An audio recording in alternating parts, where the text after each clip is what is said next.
बिस्मिल्लाहिर्रहमानिर्रहीम अस्सलाम वालेकुम। आज के लेक्चर में हम क्लास 10 की यूनिट नंबर 2 एक्सरसाइज 2.3 के क्वेश्चन नंबर 1 को सॉल्व करेंगे, जिसकी स्टेटमेंट है without solving the equation find sum and product of the roots of the following quadratic equation. यानी कि हमने इन इक्वेशन का सम और प्रोडक्ट मालूम करना है, लेकिन इक्वेशंस को सॉल्व किए बगैर ही हमने प्रोडक्ट और सम को फाइंड करना है। तो चले इसको सॉल्व करते हैं। जो क्वेश्चन नंबर 1 है हमारे पास, वो बराबर है 4x² - 4x - 3 = 0। तो सबसे पहले इस क्वेश्चन को दोबारा लिखेंगे। अच्छा, अब अगर इस इक्वेशन की तरफ हम देखें तो ये हमारे पास एक क्वाड्रेटिक इक्वेशन है। तो इसको हम कंपेयर करेंगे क्वाड्रेटिक इक्वेशन के स्टैंडर्ड फॉर्म के साथ, जो कि हमारे पास बराबर है ax² + bx + c = 0। यहाँ पर a की वैल्यू हमारे पास 4 के बराबर है, b की वैल्यू हमारे पास -4 के बराबर है एंड c की वैल्यू जो कांस्टेंट टर्म है यहाँ पे हमारे पास वो -3 है। अब हमें पता है कि सम को मालूम करने के लिए जो फार्मूला हम इस्तेमाल करते हैं वो बराबर है सम ऑफ रूट्स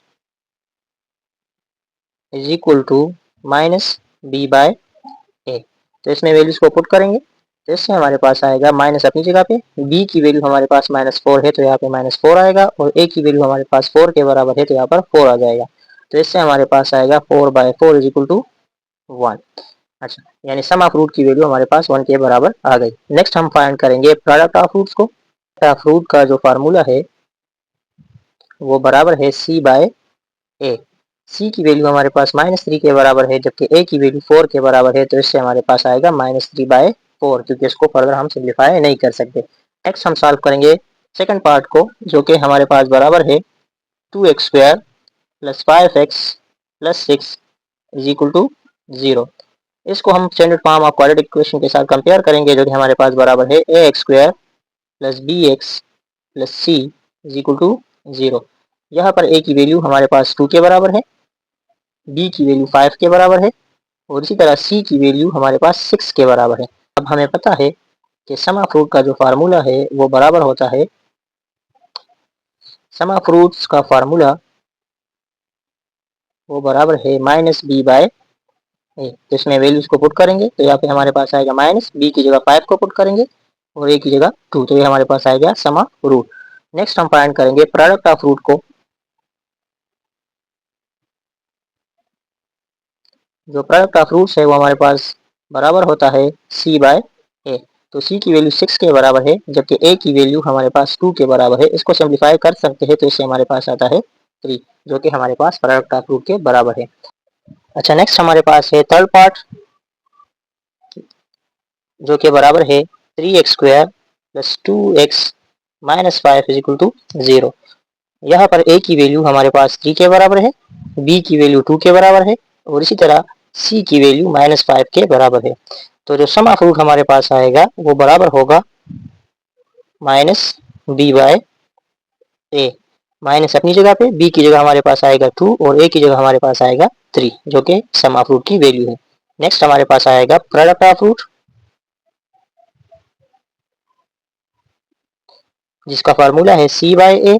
c की वैल्यू -5 के बराबर है, जबकि a की वैल्यू 3 के बराबर है, और ये हमारे पास आ गया sum and product of root of this equation.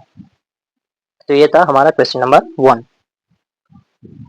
Next हमारे पास है क्वेश्चन नंबर 2, जिसकी स्टेटमेंट है find the value of k if sum of the roots of 2x² + kx + 6 = 0 is equal to the product of its roots. यानी कि हमने k की value को मालूम करना है अगर इस इक्वेशन का सम ऑफ रूट और प्रोडक्ट ऑफ रूट आपस में बराबर हो। तो हमने तो सबसे पहले जो गिवन इक्वेशन है हम वो लिखेंगे यहाँ पे।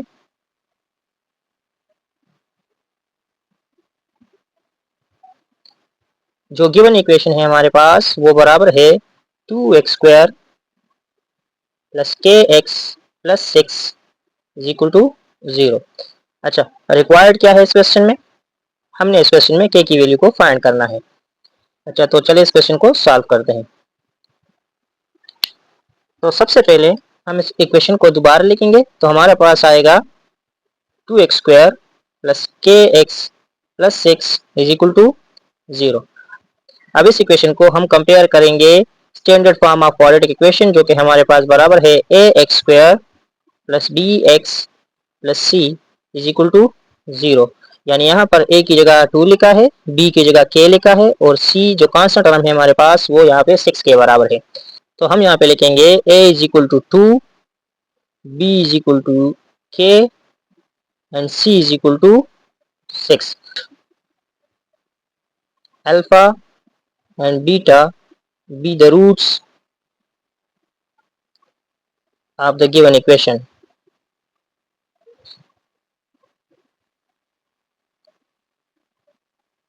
यानी कि ये इक्वेशन के रूट है। तो अब हमने क्या करना है, हमने सम ऑफ रूट को मालूम करना है। तो सम ऑफ रूट्स हमें पता है कि इसका फार्मूला हमारे पास बराबर होता है माइनस बी बाय ए।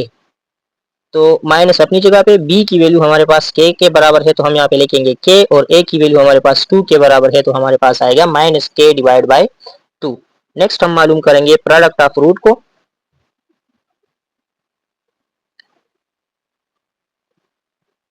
जिसका फार्मूला होता है c बाय ए। तो हमें पता है कि यहाँ पर c की वैल्यू 6 के बराबर है जबकि a की वैल्यू 2 के बराबर है। इसको सिंप्लीफाई करेंगे तो इससे हमारे पास आता है 3, यानी सम ऑफ रूट की वैल्यू ये है और प्रोडक्ट ऑफ रूट की वैल्यू हमारे पास 3 के बराबर आ गई। अब जो अब जो कंडीशन हमें दिया गया है, अब गिवन कंडीशन जो है हमारे पास, जो गिवन कंडीशन है उसके मुताबिक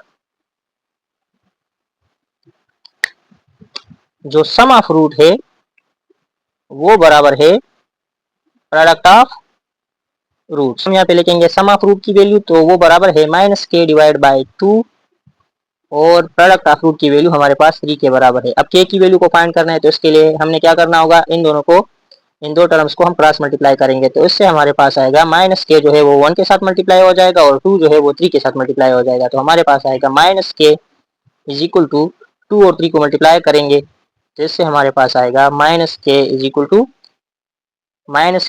टू 2 3 जा 6।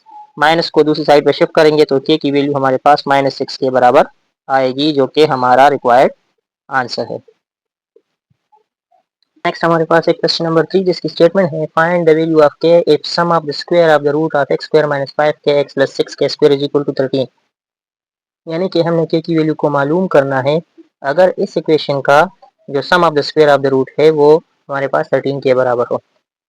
जो गिवन इक्वेशन है हमारे पास वो बराबर है x square minus 5kx plus 6k square is equal to 0। हमने के की वैल्यू को मालूम करना है तो सबसे पहले हम इस इक्वेशन को दोबारा लिखेंगे जो कि हमारे पास बराबर है x square minus 5kx plus 6k square is equal to 0। अब इसको हमने standard form of quadratic equation के साथ कंपेयर करना है तो हम यहाँ पे लिखेंगे A X square plus B X plus C is equal to 0। इसके मुताबिक यहाँ पर ए की जो वैल्यू है वो 1 के बराबर है, बी की वैल्यू हमारे पास -5k के बराबर है, जबकि सी की वैल्यू जो कांस्टेंट टर्म है इसमें वो बराबर है 6k स्क्वायर। तो नेक्स्ट हम क्या करेंगे, हम सपोज करेंगे कि अल्फा बीटा इस इक्वेशन के दो रूट्स है तो हम यहाँ पे लिखेंगे कि let alpha and beta be the roots. तो नेक्स्ट हमें पता है कि जो सम ऑफ रूट है हमारे पास उसका फार्मूला हमारे पास बराबर आएगा अल्फा प्लस बीटा, क्योंकि ये हमारे पास दो रूट है तो हमने इन दोनों का सम मालूम करना होता है। तो हम यहाँ पे लिखेंगे alpha plus beta is equal to, इसका फार्मूला होता है माइनस बी बाय ए। तो यहाँ पर हमारे पास आएगा माइनस, जो बी की वैल्यू है वो बराबर है -5k डिवाइड बाई ए की वैल्यू है डिवाइड बाय ए की जो वैल्यू है वो बराबर है 1। तो इससे हमारे पास आएगा alpha plus beta is equal to 5k। इसको नाम देंगे इक्वेशन नंबर 1 का। नेक्स्ट हम मालूम करेंगे प्रोडक्ट ऑफ रूट को। तो जिस तरह हमने यहाँ पे सम मालूम किया है दोनों रूट्स का तो हम यहाँ पे लिखेंगे अल्फा इंटू बीटा। तो इससे हमारे पास आएगा जो इसका फार्मूला होता है वो बराबर है सी बाय ए। तो सी की जो वैल्यू है यहाँ पर वो बराबर है 6k स्क्वायर डिवाइड बाय ए की जो वैल्यू है वो 1 के बराबर है। तो अल्फा बीटा की वैल्यू हमारे पास बराबर आ गई 6k स्क्वायर, और इसको हम नाम देंगे इक्वेशन नंबर 2 का। जो गिवन कंडीशन है हमारे पास वो उसके मुताबिक हम यहाँ पे लिखेंगे गिवन कंडीशन। जो गिवन कंडीशन है हमारे पास उसके मुताबिक हमने जो रूट्स है उसका स्क्वायर लेना है, अगर उनका सम मालूम करना है। तो एक रूट हमारे पास अल्फा था तो हम यहाँ पे लिखेंगे अल्फा, जबकि दूसरा रूट हमारे पास बीटा था। अब यहाँ पे हमें ये बताया जा रहा है कि आपने क्या करना है, sum of the square of root, यानी कि हमें अल्फा का स्क्वायर लेना है, बीटा का स्क्वायर लेना है और इनका सम मालूम करना है, और इससे हमारे पास आएगा 13। यहाँ पे लिखा है sum of the square of the root is equal to 13। तो अल्फा का स्क्वायर लेंगे, बीटा का स्क्वायर लेंगे और इससे हमारे पास 13 आएगा। अब हम यहाँ पे देखें तो यहाँ पे alpha square plus beta square लिखा है, लेकिन इक्वेशन नंबर 1 और 2 के मुताबिक हमारे पास अल्फा प्लस बीटा और अल्फा बीटा की वैल्यू मौजूद है, जबकि alpha square plus beta square की वैल्यू नहीं है। तो हमने क्या करना है, हमने इस alpha square plus beta square को कुछ इस तरह से लिखना होगा कि उसमें से अल्फा प्लस बीटा और अल्फा बीटा की वैल्यू को पुट करें और उससे के की वैल्यू को मालूम करें। तो हमें पता है हमारे पास एक फार्मूला है जो कि बराबर होता है A plus B whole square, और इससे हमारे पास आता है A square plus B square plus 2ab। अच्छा, इस 2ab को अगर इक्वेशन की इस साइड पे शिफ्ट करें तो इससे हमारे पास आएगा A plus B whole square minus 2ab, और यहाँ से हमारे पास आएगा A square plus B square. अगर इस इक्वेशन को हम इस फार्मूले की शक्ल में लिखें तो हमारे पास आएगा यहाँ पर अल्फा, यहाँ पर ए की जगह हम लिखेंगे अल्फा स्क्वायर, बी की जगह हम लिखेंगे बीटा स्क्वायर, और ये बराबर आएगा ए की जगह अल्फा, बी की जगह beta whole square minus 2 alpha beta. तो अब हमने क्या करना है, इसको नाम देंगे इक्वेशन नंबर ए का। अब इस वैल्यू को पुट इन ए, इस वैल्यू को इक्वेशन नंबर ए में पुट कर दे तो हमारे पास आएगा alpha plus beta whole square minus 2 alpha beta is equal to 13, यानी कि ए से हमारे पास ये वैल्यू बन जाएगी इज इक्वल टू 13, यानी कि इक्वेशन नंबर ए को हम इस शक्ल में लिख सकते हैं, क्योंकि alpha square plus beta square की वैल्यू को जब हमने मालूम किया तो वो बराबर आ रहा था alpha plus beta whole square minus 2 alpha beta. तो इस वैल्यू की जगह हमने इस वैल्यू को पुट किया है और ये बराबर आ गया हमारे पास 13 के। अब नेक्स्ट हमने इसमें अल्फा प्लस बीटा की वैल्यू को पुट करना है, तो अल्फा प्लस बीटा की वैल्यू हमारे पास बराबर है 5 के होल स्क्वायर माइनस 2 अपनी जगह पे, जो अल्फा बीटा की वैल्यू है वो बराबर है 6 के स्क्वायर इज इक्वल टू 13। हमारे पास आएगा 5 के स्क्वायर से आएगा 25 के स्क्वायर माइनस 2 और 6 को मल्टीप्लाई करेंगे तो यहाँ से हमारे पास आएगा 12 के स्क्वायर इज इक्वल टू 13। 25 से 12 को सब्ट्रैक्ट करेंगे तो इससे हमारे पास आता है 13 के square is equal to 13। Next हमें क्या करना है, बोथ साइड को 13 से डिवाइड करना है, तो इससे हमारे पास आएगा 13 डिवाइड बाय 13, जो कि बराबर आएगा के स्क्वायर इज इक्वल टू 1 के। अब हमने क्या करना है, के स्क्वायर का स्क्वायर रूट लेना है, तो इससे हमारे पास आएगा के is equal two plus minus 1, जो कि हमारा रिक्वायर्ड आंसर है, यानी कि के की वैल्यू है।